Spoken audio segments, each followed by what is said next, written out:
Amidst the glittering ballroom, filled with bright lights and laughter, there are truths wrapped in silk. But there are also silent pains that people intentionally hide in the dark. That night, the city's largest five-star hotel welcomed over 300 elite guests. They came to celebrate Miss Nya, a renowned cultural scholar who had just received an international research fellowship worth millions of dollars. People raised their glasses, the clinking of crystal echoing alongside the melodic classical music flowing from the grand piano at the center of the hall.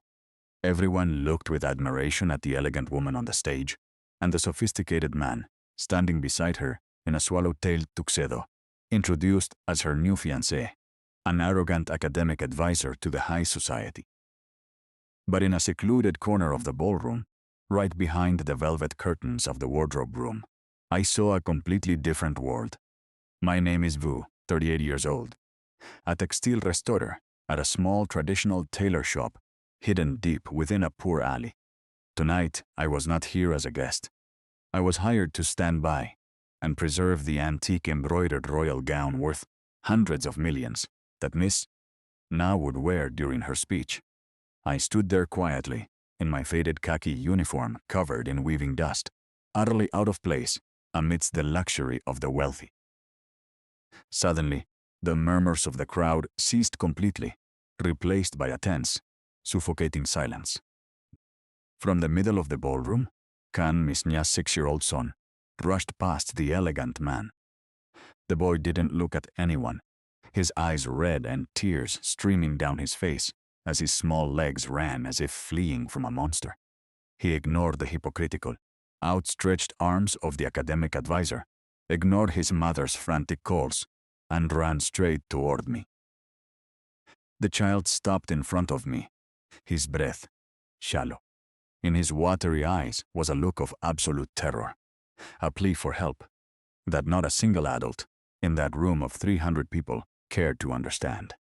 Then, with trembling hands, Kang placed a torn piece of cloth into my rough palm. It was a garment label, torn in half, with a few frayed lines of coarse gray thread remaining. The boy clutched the hem of my dust-covered khaki shirt and burst into tears, his muffled sobs breaking the solemnity of the party. The 300 people in the ballroom froze, astonished, judgmental, and scrutinizing eyes locked onto the corner of the wardrobe room. Whispers began to ripple through the crowd. They assumed the child was mentally unstable, shocked that the son of an intellectual family would beg for help from a poor, dust-stained tailor. The academic advisor walked over, his face flashing with a hint of panic before quickly recovering his moral guise. He looked down on me, as if looking at a piece of garbage, ruining his event. But when I opened my palm, looking closely at that torn cloth and those rough gray knots, my heart tightened. I knew this cloth, and I knew the sweater it once belonged to. To the 300 people here, this was just a troublesome tantrum by a rebellious child. But to me, who had sat with this child for months in my old tailor shop, I understood what this label meant. It was the last piece of memory, a final testament, woven in thread by Hang's late father, a poor carpet weaver from the highlands. And the child, having mustered up his fragile courage, told me that the man in the suit was about to burn that memory to ashes. To understand why a wealthy child chose a poor tailor as his refuge on that fateful night, I must recount the days before this gala took place. My life used to be very simple and quiet. Since my wife passed away 3 years ago, my world revolved entirely around my small 15-square-meter tailor shop at the end of the alley, and my young daughter, Thu, who is 7 this year. Thu was not as fortunate as other children.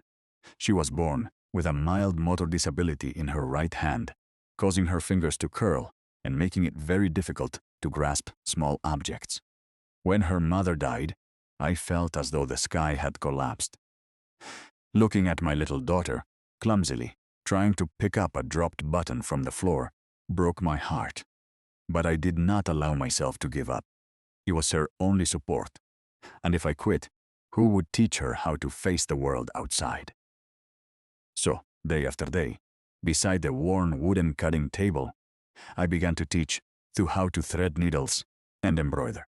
It was a grueling journey that only a father could fully understand.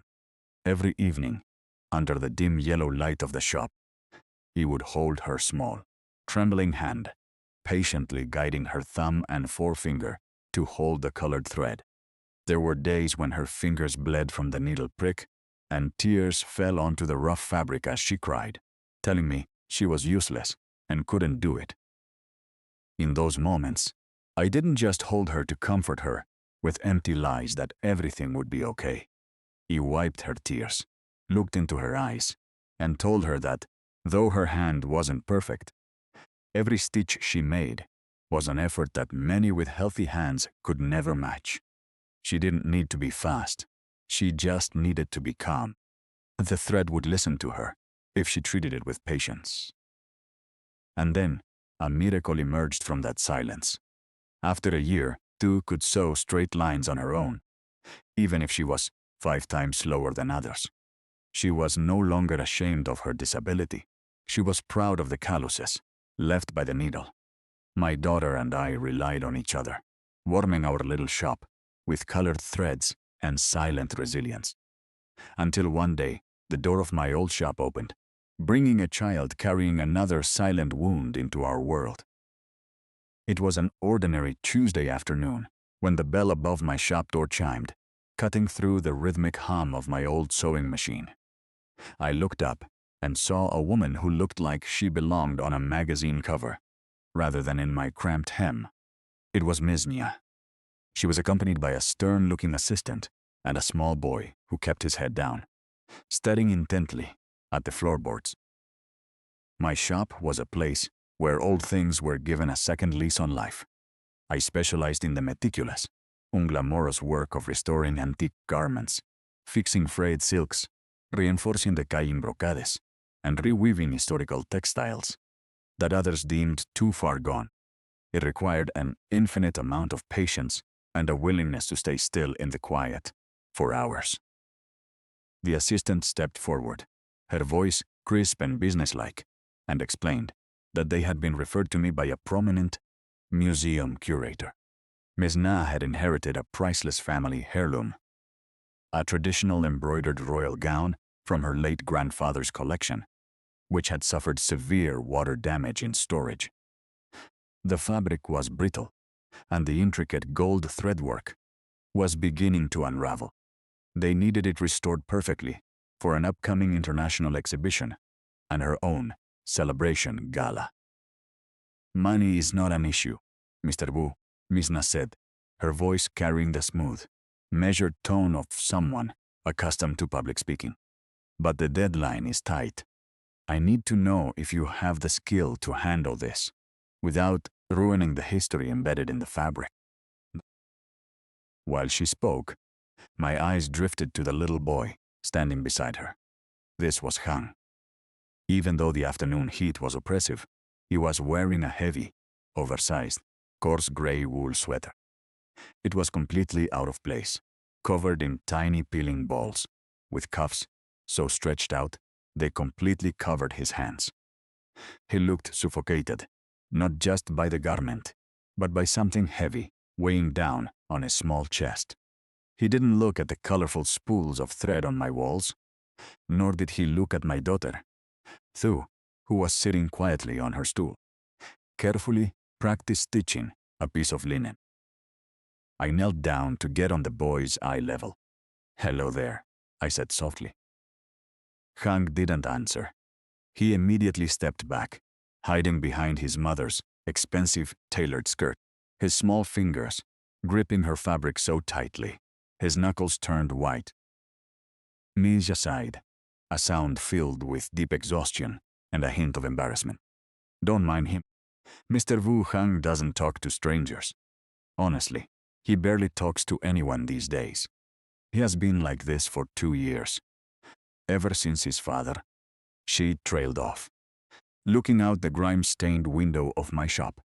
a sudden flash of vulnerability breaking through her polished exterior. We have hired the best child psychologists, tutors, and behavioral specialists. Everyone says he needs to move past his grief, but he just retreats further into himself. And he refuses to take off that hideous sweater, no matter how much I beg or command him. It's a battle every single morning. I knew that look on the boy's face. I had lived with that exact same look on my daughter, Thu's face, for a year after my wife passed away. It was the look of a child who had disappeared, while still standing right in front of you. When a young child experiences a loss too massive for their limited vocabulary to express, they build a fortress inside their mind and pull the heavy iron door shut. The world thinks they are being stubborn or rebellious, but in reality, they are just terrified that if they let anyone close, the remaining fragments of their world will shatter. I can't restore the gown, Miss Nya, I said, standing up and looking her in the eye. But textile restoration cannot be rushed. I need to study the original weave under a magnifying lens, and I will need to work on it here, where I have my specialized tools.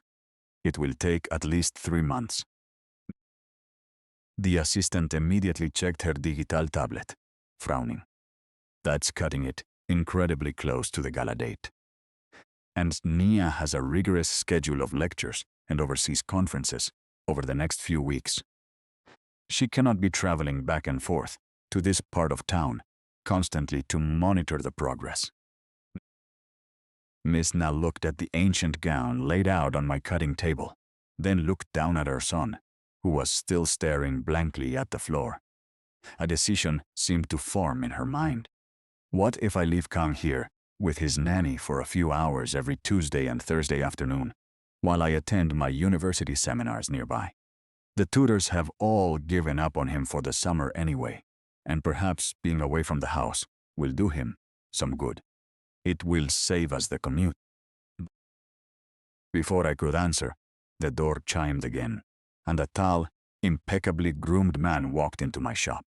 He wore a crisp linen suit, a luxury watch gleaming on his wrist, and an aura of supreme confidence that bordered on arrogance. This was Mr. Fong, the prominent academic advisor who had been courting Miss Nya.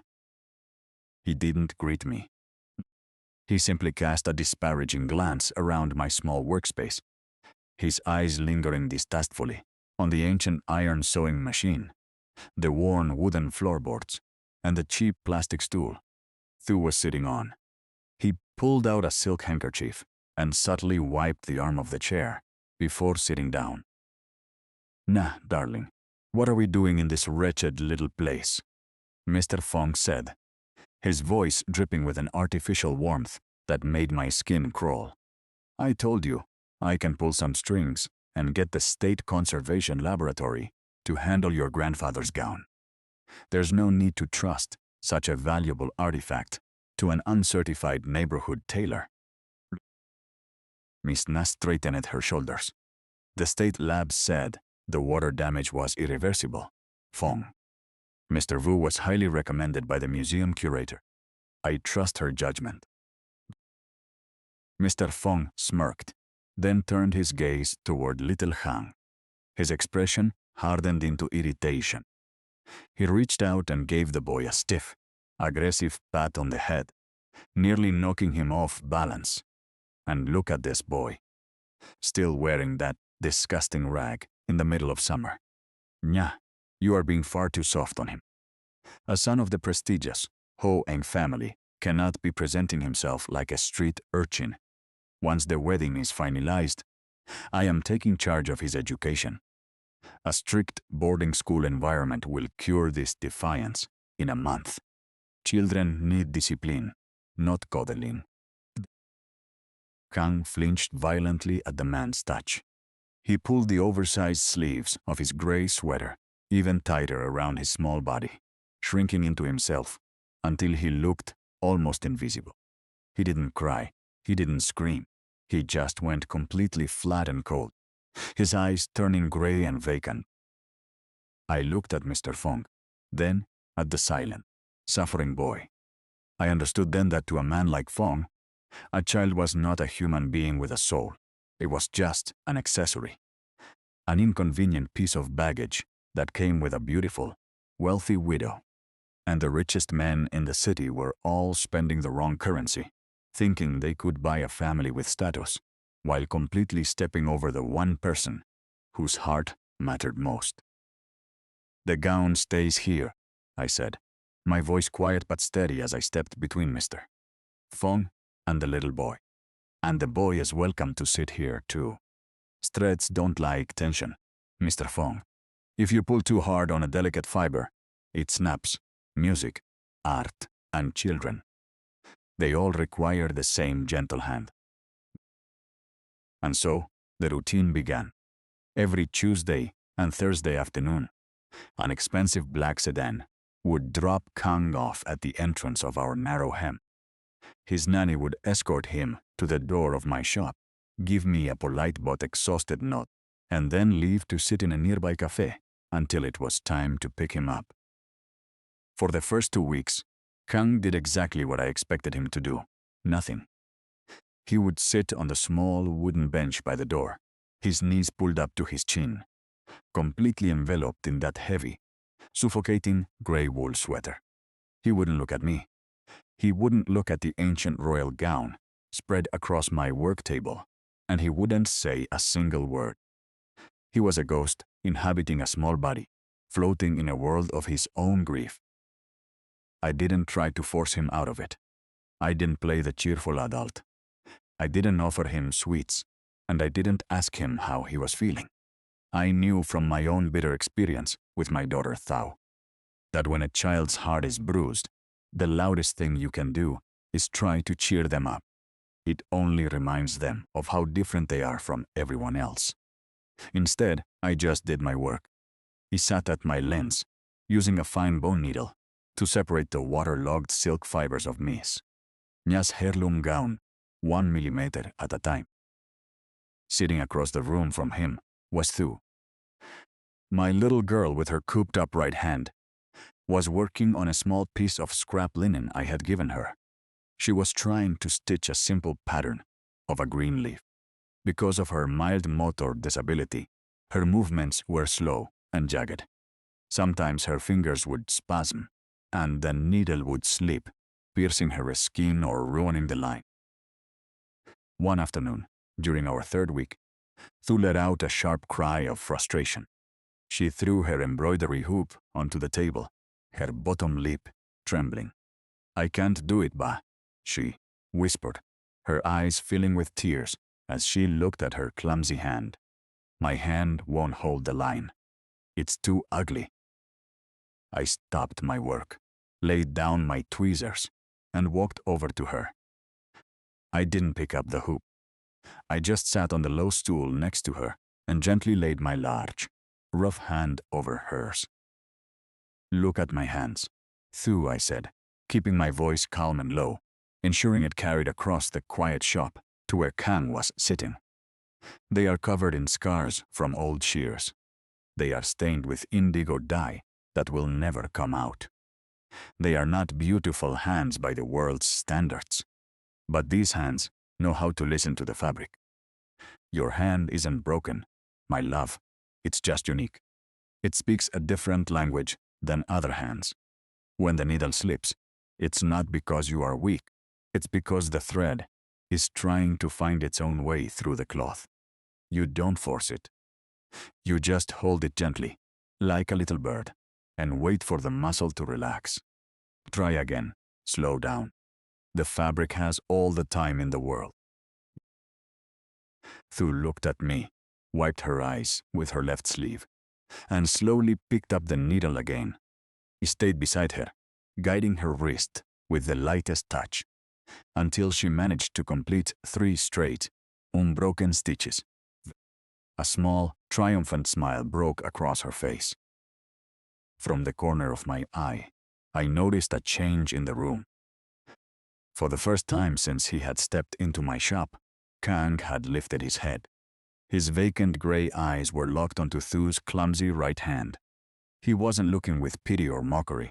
He was looking with absolute intensity, as if he recognized something familiar in her struggle.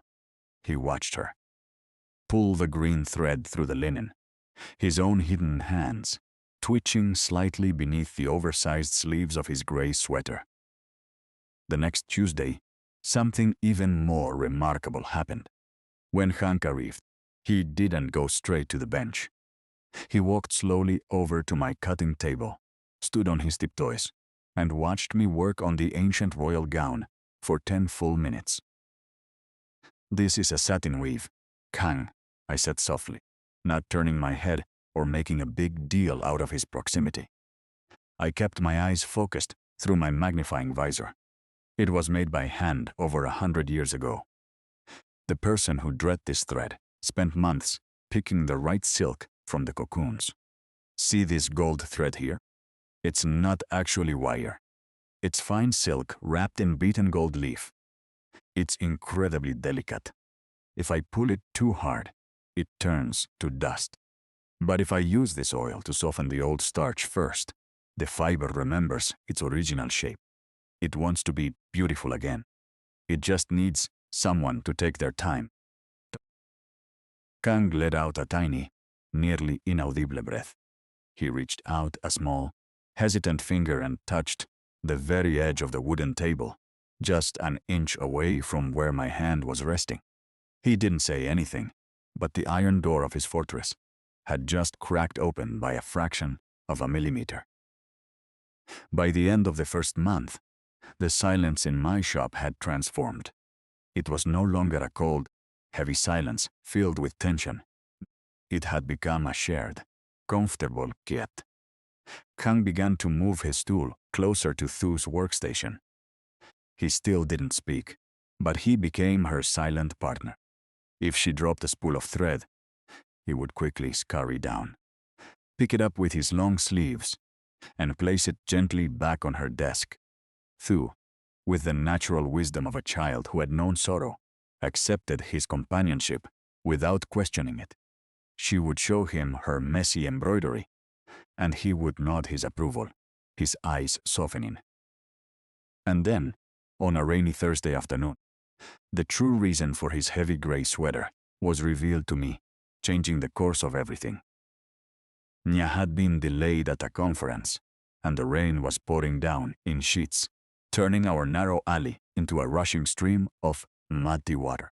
Thunder rattled the loose tin roof of my shop. Kang was sitting next to Thu, watching the rain strike the windowpane. Suddenly, a loud crack of thunder exploded directly overhead, followed by the screeching sound of a nearby rusty iron gate tearing loose in the wind. The noise was deafening. Kang flinched violently. He let out a sharp, choked gasp and curled into a ball on the floor, pressing his back against the leg of my heavy wooden work table. He began to tremble so violently that his small teeth chattered. He clutched his oversized gray sweater around his throat, his eyes wide with a terrifying, primal panic. I immediately signaled to Thu to stay back. I dropped to my knees on the wooden floorboards, keeping my distance so I wouldn't frighten him further. I didn't try to pull him up. I didn't tell him it was just thunder. I simply sat down on the floor next to him, leaning my back against the same table leg, feeling the cold draft from the floorboards. "It's loud, isn't it, Bud?" I said quietly, my voice steady against the storm. "The world gets very loud sometimes. When the storm comes, my house used to shake too. When Thu's mom passed, I felt like the roof had caved in on us. I used to sit right here on the floor, in the dark, because the light hurt my eyes. It's okay to be scared. You don't have to be brave in this room." We sat there in the dimming light of the shop for a long time, the only sound being the rhythmic drumming of the rain and the slow, ragged breaths of a frightened 6-year-old boy. Little by little, his trembling began to subside. Slowly, carefully, Kang reached into the collar of his heavy gray sweater. He pulled out a thin, tarnished silver chain that had been completely hidden beneath his shirt. Suspended from the chain was a heavy, worn gold band, a man's wedding ring, far too large for a child's small hand. He held the ring out toward me, his small fingers shaking. And then, in a voice that was raw, so arce and small as a whisper, he spoke his very first words to me. "My dad dread this," he whispered, clutching the ring so tightly the gold edges bit into his skin. "He made the sweater too. Before the big stones fell." The small voice of the 6-year-old boy seemed to carry more weight than the thunder, rattling the tin roof outside. I stayed perfectly still, barely breathing, keeping my eyes fixed on the worn gold band in his hand. I knew that if I moved too quickly or reacted with too much surprise, he would slip right back into his fortress and lock the door forever. "Your dad dread this?" I asked, my voice barely louder than the rain. He must have been an incredible craftsman. Kang, the stitch on these cuffs is a traditional Highland weave. It takes a lot of skill to keep the tension that even. Kang nodded slowly, wiping his nose with his oversized sleeve. He let go of the ring for a fraction of a second, letting it rest against his small chest. "He was a dread master," the boy whispered, his eyes filling with a profound, old sorrow. "He told me that every thread he pulled was a promise. He said, as long as I wear this sweater, his hands are still holding me. He made it for my birthday, right before the big warehouse roof broke." As I listened, the missing pieces of the puzzle began to fall into place. 2 years ago, there had been a massive industrial accident in the Northern Highlands. A collapse of a traditional textile manufacturing facility during a severe monsoon. It had made national headlines. Many local weavers had been trapped inside. Kang's father must have been one of them. "The other grown-ups," Kang continued, his little voice trembling as he looked toward the closed door of my shop. "They tell me to take it off. Mr. Fong says it bogs like a street rag. Mom cries when she looks at it because she says it reminds her of the mud. Nobody lets me talk about my dad, Mr. Wu. They pack his things in big boxes and put them in the attic. They think if I don't see his things, I will forget to be sad." My throat felt tight. I looked across the room at Thu, who was sitting silently at her desk, her eyes wide with understanding. She knew exactly what Kang was talking about. When her mother died, I had tried to do the same thing initially. I had hidden the photos, packed away the clothes, trying to protect my daughter from the pain. But I had been completely wrong. A child's grief is not something you can bury in an attic. If you don't let them love the person they lost out loud, that love turns into a heavy, toxic stone that sinks deep into their chest. "I won't ever ask you to take it off, Bud," I said softly, reaching out and gently tapping the edge of the wooden table. "In this shop, we don't hide the threads. We fix them, we clean them, but we never throw them away. Your dad's ring is beautiful. Do you know what I think?" Kang looked up, his tear-stained face eager. "What?" "I think your dad would be very proud of how well you are looking after his promises," I said. "And if you ever want to tell me about him, about the songs he hummed, or the colors he liked to dread, I'm right here. I'm just an old tailor. I have nothing but time." That rainy afternoon changed everything. From that day on, the Tuesday and Thursday sessions were no longer silent. While I worked on restoring Mrs. Na's delicate royal gown, Kang would sit on his stool and talk. He told me about how his father used to take him to the dread sheds, how the wool smelled of mountain grass, and how his father's fingers were always stained with indigo dye, just like mine. He also showed me the secret he had been carrying. He pulled a small, battered wooden box from the deep pocket of his sweater. Inside were dozens of short, discarded pieces of colored yarn, vibrant blues, deep madder reds, and earthy ochres. Each piece had a series of intricate, tiny knots tied into it. My dad taught me this, Kang said, handing me a strand of blue wool with 4 tightly spaced knots at the end. It's the mountain weaver's alphabet. When they want to remember a good day, they tie a knot. This one means clear sky over the ridge. My dad gave me this box before he went to work that morning. I took the strand of wool, examining the knots under my magnifying lens. My hands began to shake slightly as I realized what I was looking at. This wasn't just a child's game. This was a highly specialized, ancient form of knotted mnemonic recording used by minority weavers to preserve their designs and family lineages. It was a priceless piece of living cultural history, held in the hands of a lonely 6-year-old boy, whom everyone thought was broken. But as the weeks passed and the royal gown neared completion, a dark shadow began to loom over our small sanctuary. One evening, after Hang had been picked up, a man stepped into my shop without knocking. It was Mr. Fong. He didn't have Miss now with him this time. He stood in the center of my small space, his expensive leather shoes clicking loudly on the floorboards, looking around with a cold, calculating sneer. "Mr. Wu," he said, not wasting any time on pleasantries. He pulled an official-looking document from his leather briefcase and dropped it onto my cutting table, right next to the royal gown I had spent months restoring. "I believe in being direct with people of your station. This is a city zoning ordinance. This entire block of older buildings has been designated for urban renewal. A luxury commercial complex is going to be built here." I looked at the document, my heart sinking. "My lease is valid for another 2 years, Mr. Fong." Mr. Fong let out a dry, humorless chuckle. "Your lease is with a landlord who has already accepted a very generous buyout from my investment group.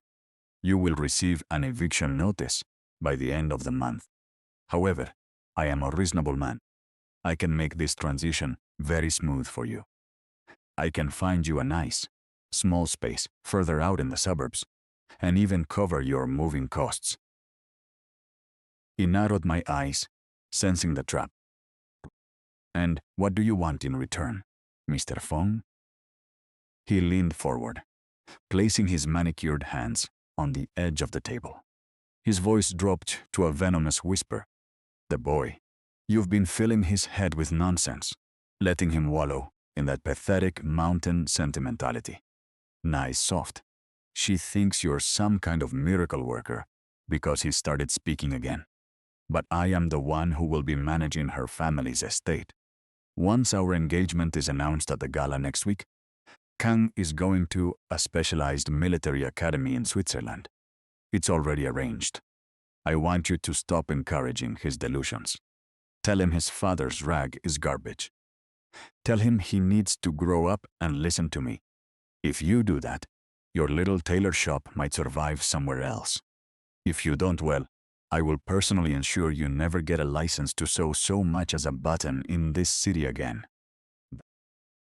He smiled, a sharp, predatory buck that didn't reach his eyes, then turned and walked out of the shop, leaving me alone in the gathering dark, with the scent of his expensive cologne and the crushing weight of an impossible choice. The scent of his expensive cologne hung in the air like a stain on silk. I stood there, looking down at the official eviction document, my fingers clenching the edge of the cutting table, until my knuckles ached. Besideme, Thu had stopped her stitching. She didn't fully understand the legal jargon, but she knew the look on my face. She looked at our small shop, at the shelves of colorful threads we had organized together, and her small, imperfect hand found mine, trembling. "Are we going to lose our home, Ba?" she asked, her voice small. He forced a smile, kneeling down to look into her worried face. "No, my love. A house is just wood and brick. Our home is wherever you and I are sewing together. Go get washed up for dinner. Let Ba handle the grown-up problems." But that night, I didn't sleep. I sat under the single bulb above my work table, staring at the ancient royal gown that was now 90% restored. The gold thread gleamed under the light, every intricate pattern revived by my patient touch. Then I looked at the small box of knotted yarns Kang had left under my care for safekeeping. I pulled out the document Mr. Fong had left. As I scanned the fine print, my eyes caught the name of the development group. It wasn't just any investment firm. It was a subsidiary controlled directly by Fong's family estate. But what made my breath catch was the listed consulting expert for the cultural heritage assessment of the area. It was Mr. Fong himself. He wrote a report asserting that the entire historic alley had no cultural value, declaring it merely a dilapidated slum to make way for his massive shopping mall. The arrogance of it was staggering. He wasn't just trying to erase a little boy's memory. He was using his academic authority to erase an entire community's history for profit. And he was using my shop as a lever to force me to break a child's spirit. The next Tuesday, Kang arrived. He looked anxious, his eyes scanning my face, as if he could sense the dark cloud following his family.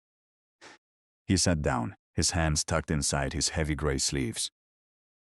"Mr. Wu," he said quietly, his voice stronger now than it had been weeks ago. "Mom bought me a new suit yesterday. Mr. Fong told her that at the big party next week, I have to walk on the stage and give him a gold medal to thank him for joining our family. He said if I don't do it right, Mom will lose her big school money." I stopped my work and looked at him. "Do you want to do it, Kang?" The boy looked down, tears welling in his eyes. "No, Mr. Fong told me when Mom is away in the big airplanes. I will go to a school where they cut your hair short and you aren't allowed to wear gray. He said he's going to throw my dad's sweater into the big heater. I told Mom, but she said I must have misheard him because Mr. Fong is a good man who is helping us. She was crying because she's so tired. Mr. Wu, I don't want to make her cry anymore. Should I just let him burn it?" My heart broke for this 6-year-old child. He had the absolute truth. The terrifying knowledge that the man moving into his home intended to dismantle his life. And he was completely alone because the adults around him were too blind or too tired to see past Fong's polished veneer. I thought about my shop. I thought about the eviction notice. If he helped Han, if I spoke out, Fong would crush me. I would lose my livelihood, my reputation, everything I had built to protect Thu. But then I looked at Kang's face, a face carrying a grief too heavy for his small shoulders, trusting me with the only thing he had left. If I stayed silent, if I played it safe, I would be no better than the people who packed his father's memory into cardboard boxes. "Listen to me, Kang," I said, my voice fiercely steady as I took his small hands out of those long sleeves. "You didn't mishear anything. Your dad read those threads as a promise, and a promise doesn't burn that easily. We are not going to let him hide the truth. But a private fight will only get us pushed aside. If you want the world to hear you, you have to speak where they can't turn off the sound." Kang, a spark of pure, resilient Highland courage igniting in his gray eyes. "What do we do?" "We read a new story. Bud," I said, reaching for his box of knotted yarn. "Show me the knots your dad taught you. Show me how to read the patterns. We have 1 week before that gala, and we are going to use every single hour for the next 7 days." My shop turned into a battlefield of thread and memory. While Thu helped us categorize the colors, Kang and I decoded the ancient mnemonic patterns hidden within his father's yarn scraps. As a textile restorer, I began to see the terrifying genius of what Kang's father had done. The knots weren't just descriptions of skies and mountains. They were structural formulas, specific architectural weaving patterns for reinforced, earthquake-resistant bamboo and silk composite structures used in highland construction. And then, looking through the public registry of Mr. Fong's latest published academic book, the very book that had won him his status, and Miss Na's admiration, he found the final, devastating piece of the puzzle.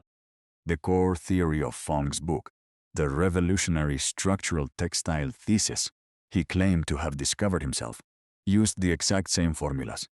He hadn't discovered it. He had stolen the field research notes of Kang's father from the rubble of the collapsed Highlands facility, leaving the real creator to be forgotten in an unmarked grave, while he used the stolen brilliance to court his wealthy widow. The trap was set. The gown was finished, packed beautifully in a cedar box. He called Miss Na's assistant, confirming that I would personally deliver the heirloom gown to the hotel ballroom on the night of the gala to ensure its perfect fit. The night of the engagement gala arrived. 300 guests, champagne flowing like water, the elite of the city, dressed in silks and diamonds. Mr. Fong stood at the center of the ballroom, his perfect smile radiating under the crystal chandeliers, basking in the praise of billionaires and scholars. I arrived through the service elevator, carrying the cedar box, dressed in my cleanest but faded button-down shirt. I stood in the shadow of the velvet curtains near the piano corner, watching the stage being set for the heart-melting centerpiece of the evening, the moment where little Han would bless his mother's union by presenting the ring. Kang stood at the side of the stage, his little body clad in a stiff, expensive black velvet suit, but beneath the collar of his crisp white shirt, I could see the edge of the tarnished silver chain. He looked across the crowded ballroom, found my eyes in the dark corner, and gave me a single, determined nod. The stage was yours, little warrior. It was time to set the truth loose. The lights in the grand ballroom dimmed, and a crisp, warm spotlight cut through the sea of 300 guests, illuminating little Han at the edge of the stage. The announcer's voice boomed softly through the high-end speakers, painting a picture of a beautiful new beginning, a merger of two prestigious families, blessed by the innocence of a child. Kang walked out slowly, his small leather shoes clicking against the polished marble floor. In his hands, he carried a small plush velvet cushion. According to the rehearsed program, the engagement ring sat at the center of that cushion. Mr. Fong stood near the microphone, smile wide and magnanimous, extending his hand with an air of absolute triumph. Miss Nya stood a step behind him, her eyes glistening with tears of relief, believing that her fractured life was finally being mended. But as Han reached the center of the stage, he didn't stop in front of Mr. Fong. He didn't offer the cushion to the outstretched, manicured hand. With a calm, unflinching gaze, the 6-year-old boy walked right past Mr. Fong. He walked past his mother's startled expression, descended the short wooden steps of the stage, and navigated the maze of glittering banquet tables.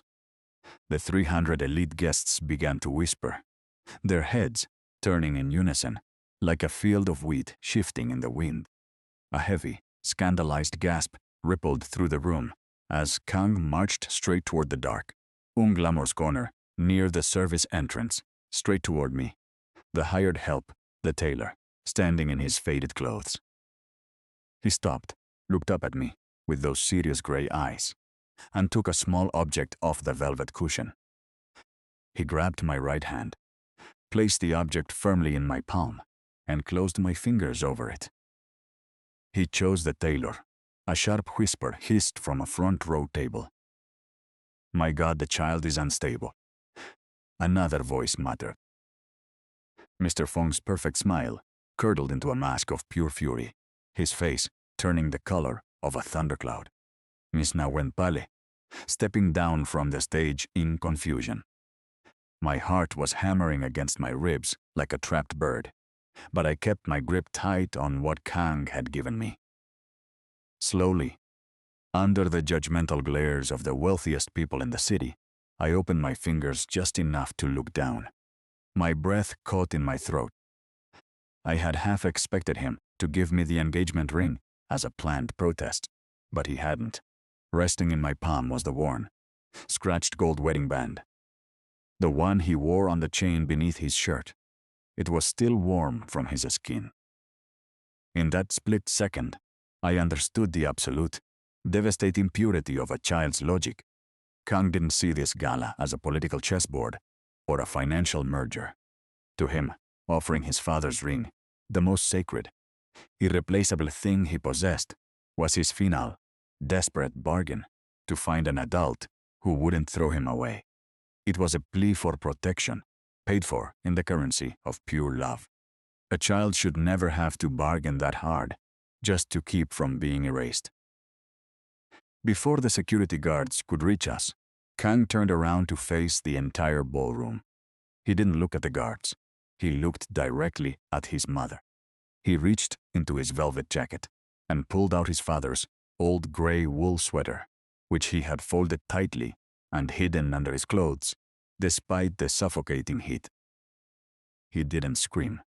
He didn't throw a tantrum. He just spoke into the quiet room, his small voice trembling, but carrying an undeniable, piercing clarity that stopped the security guards dead in their tracks. "I am not going to the school in Switzerland," Kang said, pointing his small finger straight at Mr. Fong.